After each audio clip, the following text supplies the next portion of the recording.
Who is Meghan Markle?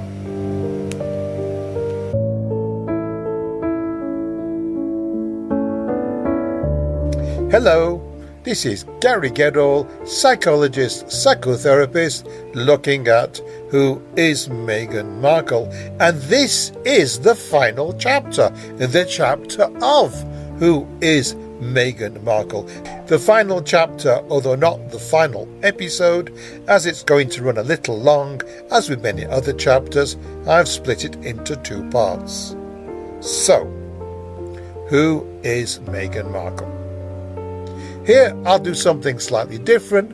I will offer you my appreciation of who she is as a person. Not just events, not just scandals, not just headlines, but a more complete psychological portrait. So let's get into it. The first thing I would say is that Meghan Markle is a very, very complex person. I think on that at least most people could agree. Is she a good person? Is she a bad person? In my view, people are never as simple as that. Human beings are complex, they're mixtures. She is someone who, I believe, was in many ways spoilt as a child, in both senses of the term, especially by her father, who appears to have felt guilty. Guilty about the split with her mother. Guilty that maybe having his two other children in the house was part of the reason for that split. Guilty for not always being as available as he would have liked. And because he felt guilty and was not a very forceful person, maybe he wasn't as strict as he might have been with her. And because later he had the means, he seems to have tried to give her everything he could. Attention, opportunities, experience, education, and maybe whatever she asked for. Expensive wedding, maybe. He looked after her as best he could. He even took her to work with him. And when he became financially comfortable, even wealthy, as I've said, he tried to fulfill whatever the best he could for her, which did include expensive schools, etc., etc. Now, that would seem, on the surface, like a very happy childhood.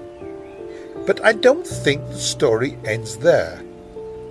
I believe that her feeling that something was unhappy in her childhood may, somewhere deep down, actually be true, even if people around her did not see it.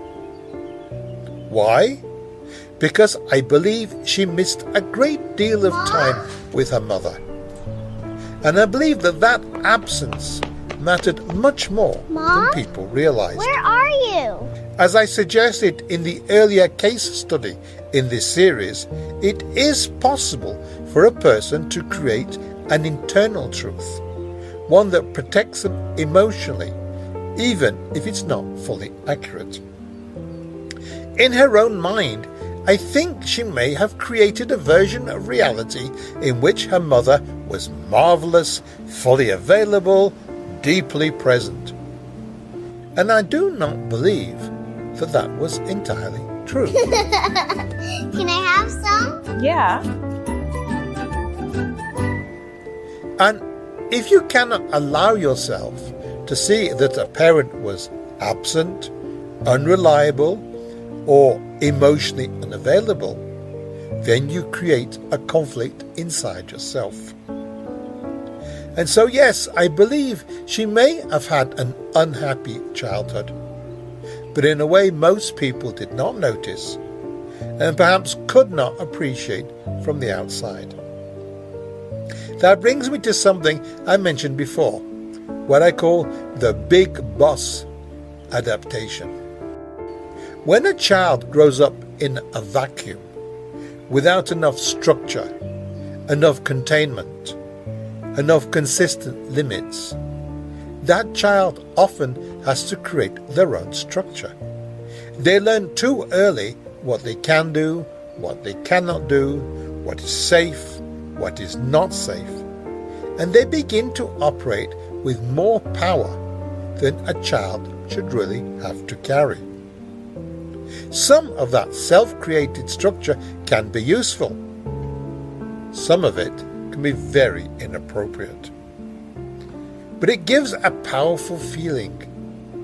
I decide, I control, I define the limits. When a child lives in that state long enough, the sense of power can continue into adulthood. I control everything. That way, I can feel safe. The adult still feels, I have to be the one in charge. Now add to that the culture in which she grew up. The United States, a country where people are strongly taught that they are free, powerful, exceptional, and entitled to act on that. I'm not saying that to insult America. I'm saying there is a belief system there, a kind of training. We are powerful, we have rights, our freedoms are extensive, and we can shape our lives as we wish. In a healthy person, that can produce confidence. In a more troubled person, it can feed something else, an exaggerated sense of what one can demand, reshape, or impose. And that, I believe, is relevant to her. I do not think she really understands very well how other people feel in emotionally complex situations. I believe part of her dysfunctional childhood gave her limited opportunities to truly understand other people's inner experiences and emotional needs.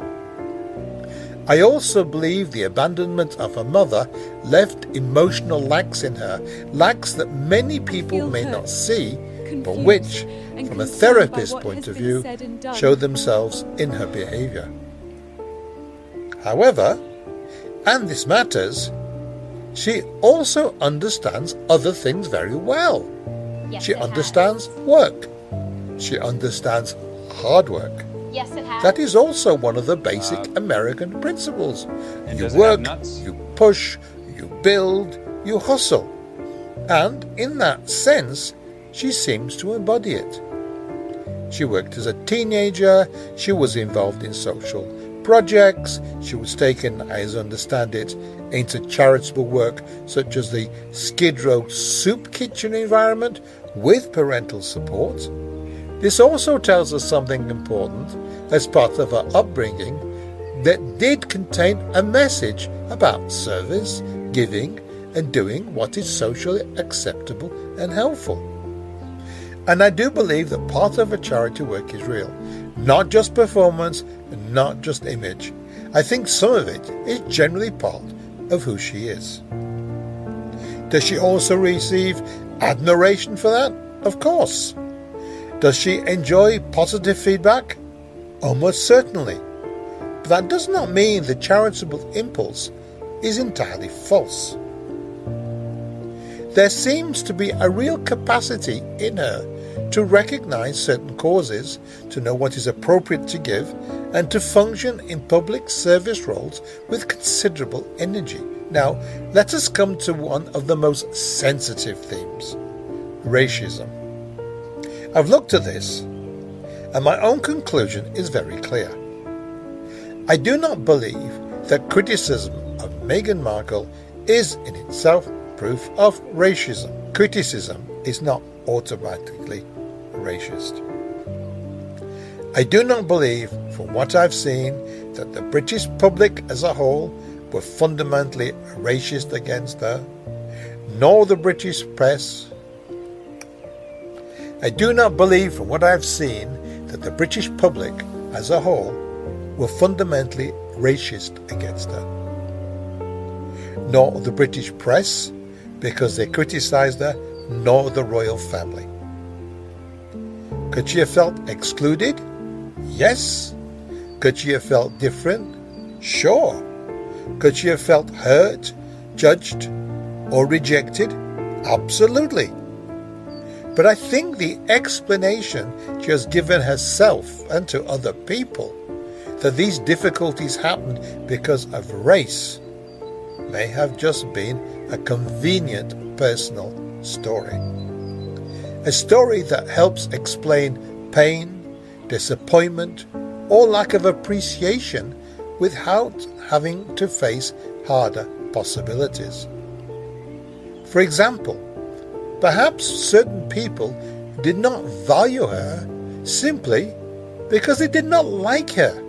They did not trust her, nor did they find her especially talented. That can be painful to confront. She herself reportedly suggested at one stage she was typecast or limited because she was dark-skinned. This is in her acting life. I do not personally believe that explains very much. In my own view, it's that she did not get many strong roles because she was not, in truth, a particularly strong or flexible actress. And I think the role that made her successful in Suits worked precisely because it matched real elements of her personality. In other words, I think she was not so much as acting as being. She brought weight to that role because parts of it were already natural to her. And do not forget something else. Trevor Engelson, a producer and later husband, was in a position where he might have opened many doors and offered her many roles.